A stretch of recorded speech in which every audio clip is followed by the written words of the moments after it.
Hello everyone, I hope you're all doing exceptionally well today. I'm really sorry, I've developed a bit of a chesty cough, or a throaty cough, sorry. But we will we will push through. We're going to be doing 20 minutes of reading. We'll be reading Video Game Design for Dummies. We're currently 38 pages in? 38 pages in, I believe.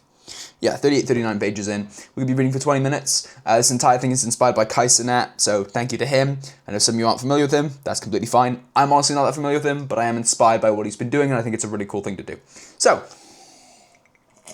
with that being said, that's the rest of my Lemsip.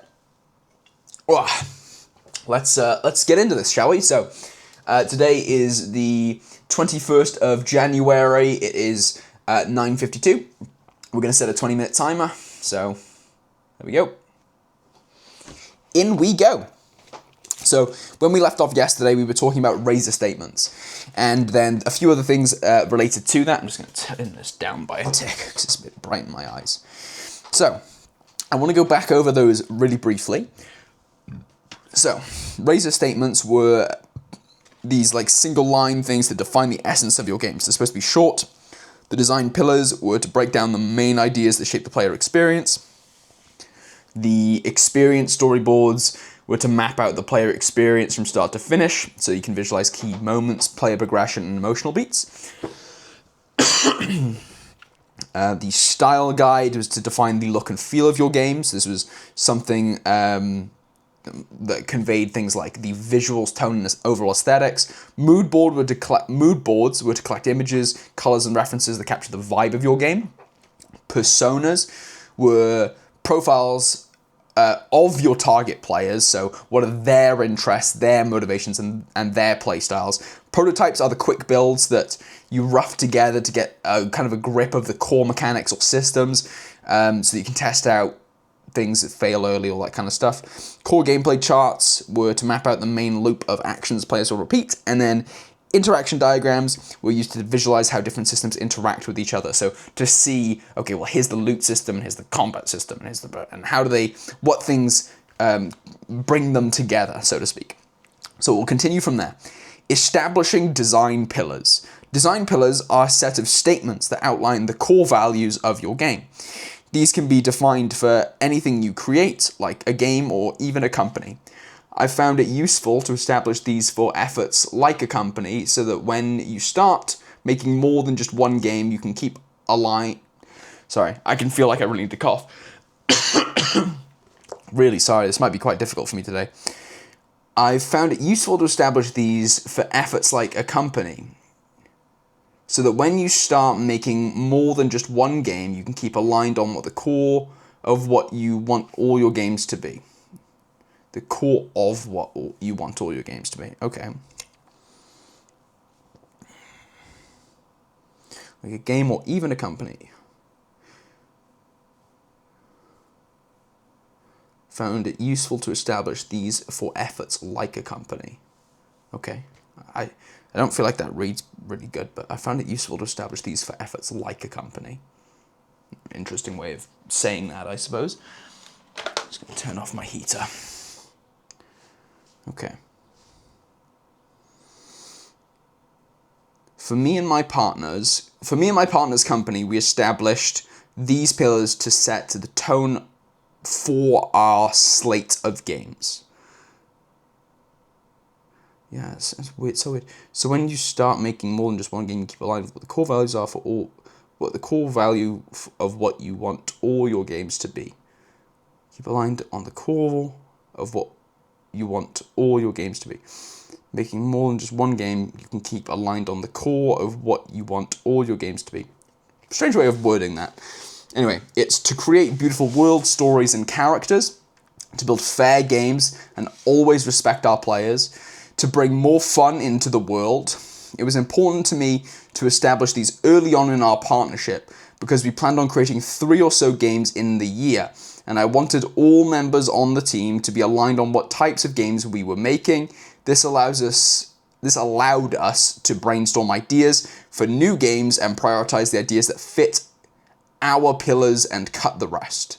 For example, we came up with quite a few game ideas that lacked story, and for this But this is what we set out to do in this effort, tell stories. So, fair enough. To create design pillars, distill the core ideas that will shape your game. They'll serve as guiding principles that keep the project focused and aligned with the original vision. Then create design pillars. When creating design pillars, ask yourself, what is the heart of the game? How do you want players to feel while playing? What experiences are non-negotiable?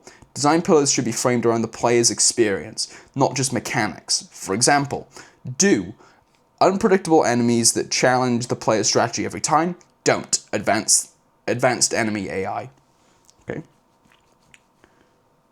Framed around the player's experience, not just mechanics. Okay. So, unpredictable enemies is player experience. Challenging their strategy. Don't. So, advanced enemy AI. It's kind of generalist as a take. I think that should be a bit more nuanced, but fair enough. Defining your pillar by the mechanic is super specific and can steal your focus away from the player's experience and instead focus on the technical side. Okay, so defining your pillar by mechanic is super specific. So, okay. Tip.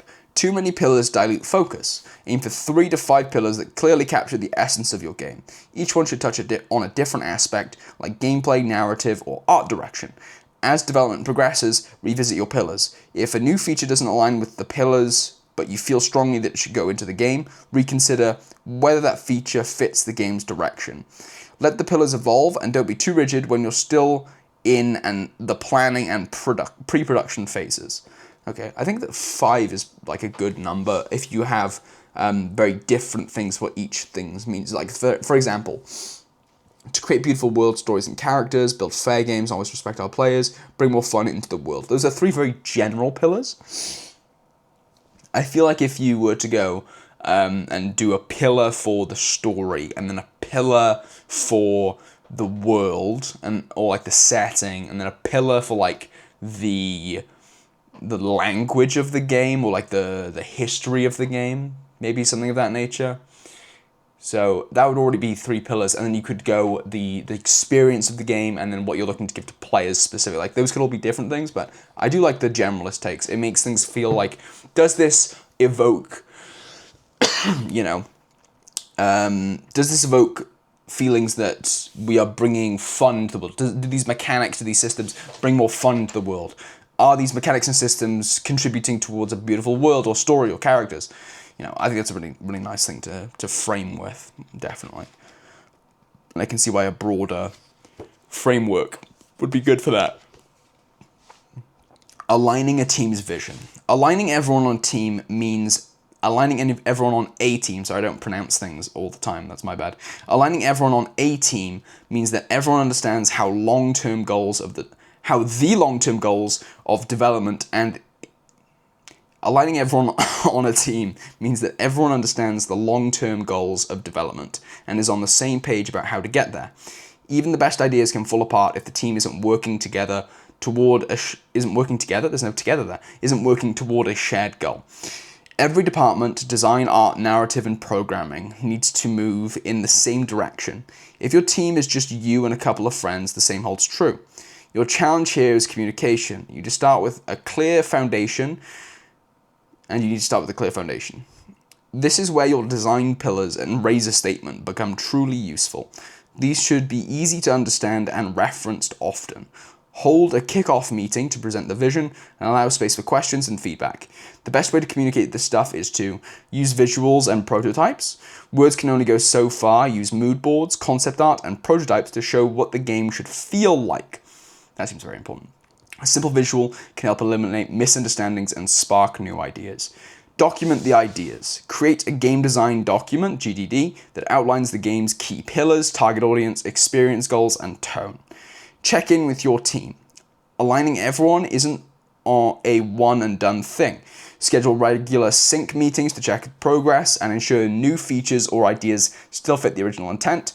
If things start drifting, revisit the pillars and adjust as needed. Just gonna have some water.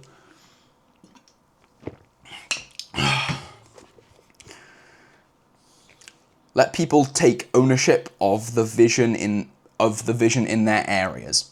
If artists, designers, and engineers feel connected to the pillars, they're more likely to make decisions that align with the overall game. Create channels for ongoing feedback, like for playtesting, team demos, or casual reviews. If someone feels like a feature doesn't align with the vision, encourage them to speak up. Tip: when we made our games at Bodaville, we were just a 2 or 4 person team, but we always made sure to check in weekly with each other. We didn't bog ourselves down with check-ins, but we made sure to make visuals asynchronous updates on Discord, to keep everyone in the know. Okay. We didn't bog ourselves down with check-ins, but we made sure to make visual asynchronous updates with Discord to keep everyone in the know. Remember, when everyone shares the same vision, the game not only feels more cohesive, but also comes together more quickly. Faster. With fewer surprises along the way. More quickly. Faster. You just need one word there. Managing scope. Oh my gosh, my voice is really getting hoarse now, isn't it? I'm so sorry. This is a bit of a difficult speak, but I'm enjoying it, even if it is a little difficult. So I hope that's okay. This is going to be an oddity. This is very uncharacteristic of me to be unwell. So really sorry. I've come off the back of being uncharacteristically unwell with a tummy bug. So really sorry about this. This is maybe a late effect of that, maybe something else, who knows. Managing scope. Scope is the overall scope of your game's content, features, and systems, and what these things cost in terms of both time and money. Scope includes everything you plan to include in your game, from mechanics and art to sound and narrative. Estimating how large a game will be difficult. There's no punctuation there. Estimating how large a game will be difficult, even if you know exactly what features will be included when your game is finished. That feels really... Estimating how large a game will be difficult. There's no punctuation here, I promise you. Like, I'll put my finger under the line, if you guys can read that. I'm not sure if it'll focus. But there's no punctuation. I feel like you should be estimating how large a game will be is difficult, even if you know exactly what features will be included when your game is finished. Not estimating how large a game will be difficult, even if you know exactly what features will be included when your game is finished. Estimating how large a game will be difficult. That sentence doesn't work, I fear. Being able to estimate how long something will take gets easier with experience, though even the most experienced people are never able to estimate exactly, and certainly not all the time. Stuff happens. Okay. Managing scope means balancing ambition with realism. In the early stages of the project, you'll be excited and dream big, but setting clear, achievable goals helps you achieve what you set out to do. To manage scope effectively, break down the project into manageable chunks and prioritize what truly matters. Always be asking yourself, what's essential for the core experience? What can be cut or saved for future updates? I don't like that. Sorry, I'm a firm believer in releasing a game that is just a game. Just a game, like the DS era of old. There's no online, there's no DLC, well, that's fine, but, you bought the game. You get the game. Congratulations. I don't fuck with this all future updates bullshit. Fuck AI. I dive more deeply into scope in Chapter 13, but here are a few pointers to consider as you start thinking about the scope for your game. Set clear boundaries and focus on what's most important, and to avoid getting overwhelmed and ensure that the project stays on track. Set clear boundaries and focus on what's most important to avoid getting overwhelmed and ensure that the project stays on track. Chat with your team about scope early and often to make sure everyone understands what's in and out of scope for each phase of development. Keep it simple. Simplicity doesn't always mean doing less. Simplicity means strictly focusing on what's essential. Avoid scope creep.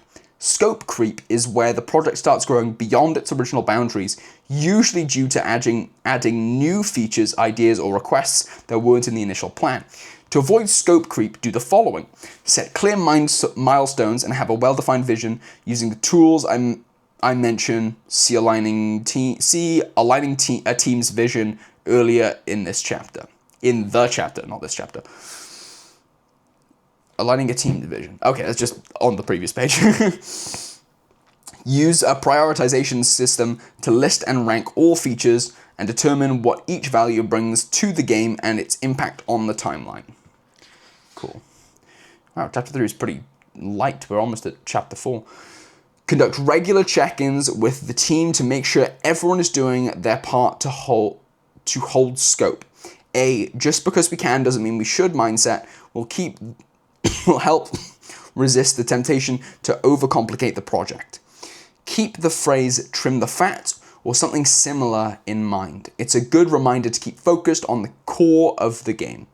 The best way to focus yourself is to identify the key experience you want players to have, what's the main emotion you want them to what's the main emotion you want them to feel. From there, trim away any unnecessary complexity. This can mean simplifying mechanics, streamlining art direction, or focusing on core gameplay loops. Going back to your intention helps keep things on track. With the bonus of keeping scope in check, the goal is to create a game that's easy to understand and offers a clear path to enjoyment without overwhelming the player with options or details. Team Super Scope. When I was an undergraduate, a team in my capstone class called themselves Team Super Scope. The team of 15-ish were aligned on making a giant scope multiplayer combat game as the first long-term game they'd ever made. They planned a multiplayer, networked, brawl-like experience for the 4 months we had in the semester. The team's handful of engineers had issues with the networking aspects of the game early on. In the first month of the semester or so, we were tasked to create a vertical slice, a small section of the game that represents the core gameplay, visuals, and mechanics, as they would appear in the final product. They found that they had included far too many features, and their vertical slice lacked a lot of what they planned. The team paired Pared? P-A-R-E-D. What is that? Pared. To cut away the outer layer of something, reduce something, especially by a large amount. Okay, so the team cut away a large amount. The team pared many features, and their vertical slice, the team pared down a lot of the gameplay and features to make sure they could complete it in the time we had. I remember that they created something pretty impressive in the end, but they also had demos that didn't work quite right throughout the class, and probably a lot of stress I didn't see.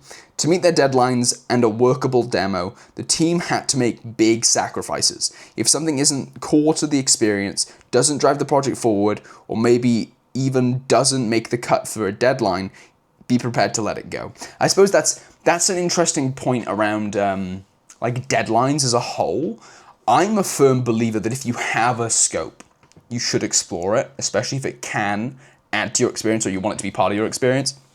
But I do understand money isn't infinite, Not for the likes of us anyway. It is finite, but for some of us it can certainly feel a lot less finite than others. And for a series of undergraduates, you're on a timeline, right? You may want to make something incredible, and maybe all you can do is, 2 characters that each have, 3 attacks type of thing for something like this. But I'm a firm believer that time and vision are things that are rewarded with the creativity of what you're trying to implement. But I don't have any examples for that. I'm also not a game designer, so sorry. That's reductive speech. Saying I'm not a game designer implies that I'm not part of the mindset. I instead should be saying, instead of I'm not a game designer, I haven't explored that myself. Because who knows? Maybe I want to be a game designer, and having reductive speech about me being a game designer keeps me, you know, I'm a game designer already, you know. I've designed games. I've designed tabletop games. I've designed, you know, so I am a game designer. This is actually a lesson. This is a lesson on reductive speech. It's like, at what point are you a runner? When you run your first, you know, competition, when you have been running for a year, when you buy the shoes, like, at what point do you consider yourself a runner? Whenever you want. As long as you're running, and I am a game designer, because I do design games. I don't get paid to do it, but I am a game designer. That's for you. Let's just see how long we have, because my voice is fading fast. We got 28 seconds. So I think I will end us there, because we are just about to hit chapter 4, which is, ironically, becoming a game designer. So that is where we will end things for today, because my voice is not in the best scenario that it could be to be delivering this to you guys. So we will let the timer tick down to 0 and then complete itself. There it is. And we will now head off to bed so I can hopefully recover my voice. But thank you guys so much for watching. Again, shout out to Kai Cenat. He is entirely the reason why I'm doing this. Take from that what you will. I don't actually follow his content per se. I just saw him as a personality popping up on my feed, pursuing things that weren't streaming, and I thought that was really admirable. And it's what inspired me, so I want to give homage to that where I can. I may put these videos up. I'm actually thinking of uploading all these videos onto my main channel, see how they do, and then decide if I want to keep uploading that style of stuff here, or if I want to put them on the main channel. We'll see. Either way, thank you so much for your time. Stay well, stay safe, look after yourself, and good night.